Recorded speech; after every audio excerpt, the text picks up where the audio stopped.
Hey there, I am back with another deck review, and today we're going to be looking at Egoism Rust from Thirdway Industries. Now, I love Thirdway Industries for the mythologies that he tells through his decks, bringing stories of historical or invented mythology to life through the core cards and the rest of the deck. But with Egoism, he decided to go in a little bit of a different direction. This deck is actually inspired by a standard deck of cards. It's meant to be Giovanni Meroni's take on that standard design. Now, of course, this is not going to be a bicycle deck of cards by any means. Giovanni couldn't do a deck without at least including some lore into it, and that lore starts right off with the name. Egoism is a philosophy of self-interest. Basically, this idea that your own self-interest is what drives your sense of morality and most, if not all, of your behavior. And so it's kind of sort of a self-centered belief system. And that's sort of the theme behind the deck overall.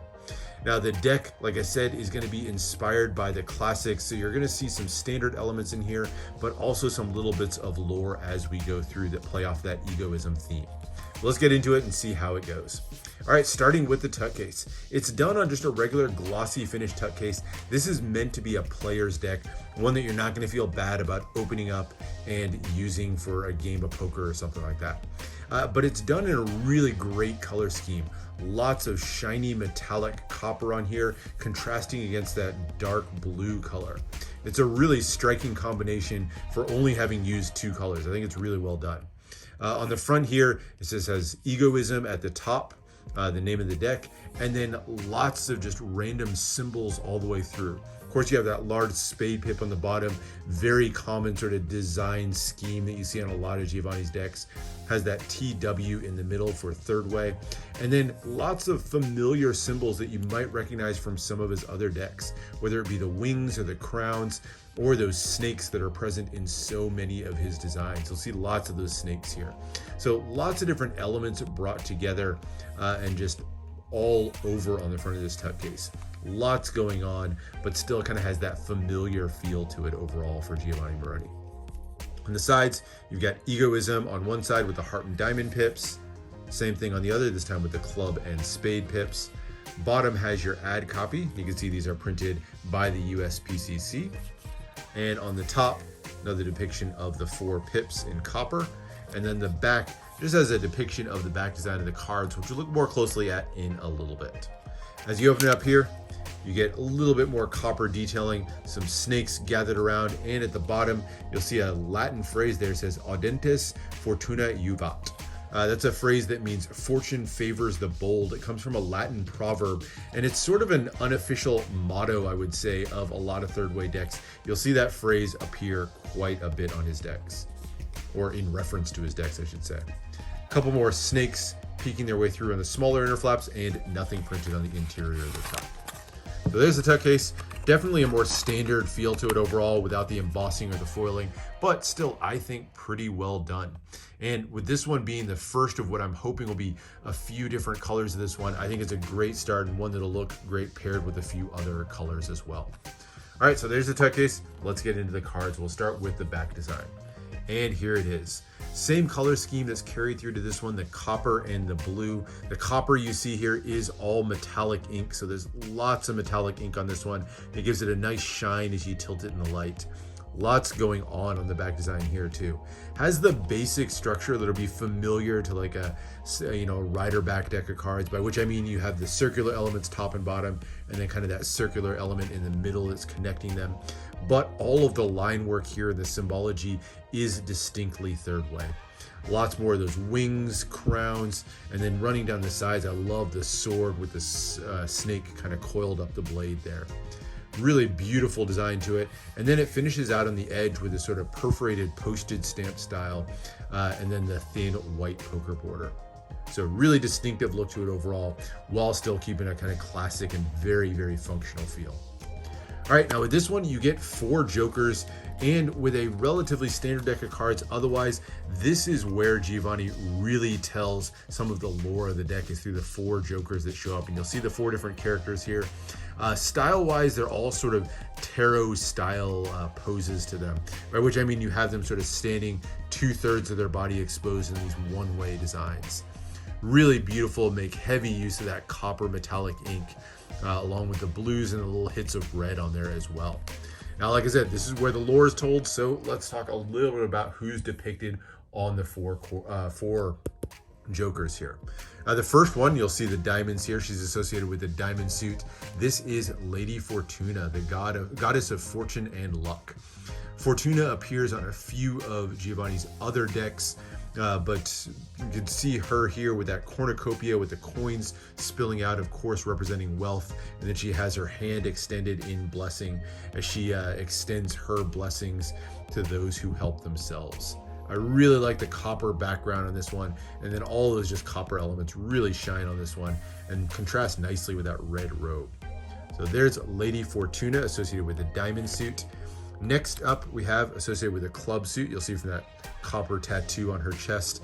This is Lady Virtue, the goddess of temperance and courage. A much, very noble kind of goddess. Love the design on her as well. That copper and blue really goes well together.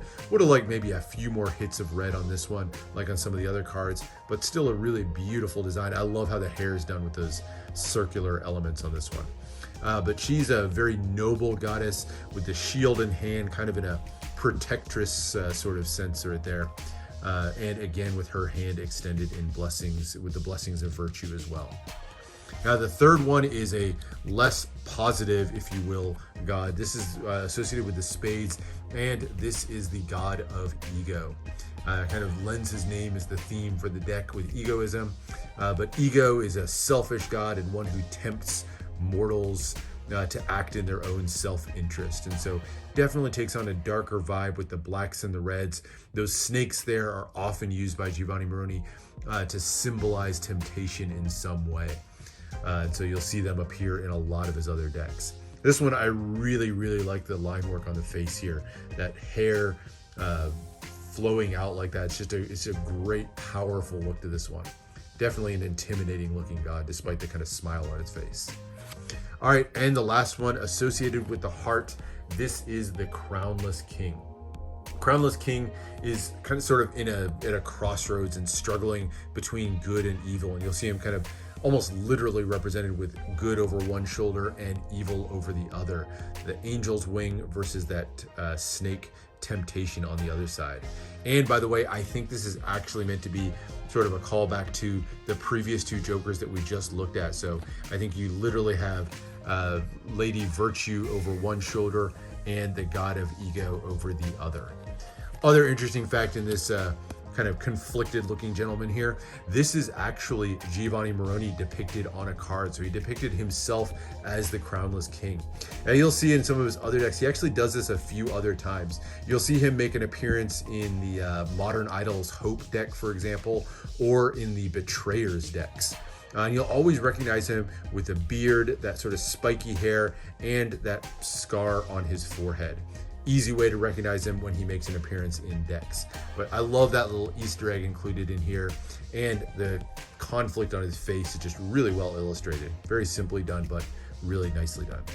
All right, so there's your 4 Jokers. Now the rest of the deck takes a little bit more standard of event, but we do get some customization throughout. Ace of Spades, big, bold spade pip, lots of line work done in copper details here with the wings extended over the edge, that TW in the negative space there in the middle for Thirdway, and then a kind of classic pip and index in the corner. The other 3 aces all get copper embellishments against an otherwise relatively standard pip in the middle, but those copper embellishments really kind of help it pop. So you get the kind of gem there on the diamonds. Love the club. This one's really cool. I love the 3 little circles and that sort of wrapper. Almost looks like a club of some sort. But yeah, nice look on that one. And then the heart is there. Same similar design we saw on the others. Lots of those copper accents. Number cards are all relatively standard, basic pips that are only very slightly customized. A couple of the cards do include little random elements on them, like the chain here on the 2 of spades, but not all of them. As I go through the 3, for example, you'll see most of these don't have anything on them. Then I get back to the 7, there's a little crown that appears on them. But pretty standard layout to the pips overall. Nothing too out of the ordinary. These are, again, meant to be a standard sort of playable deck of cards.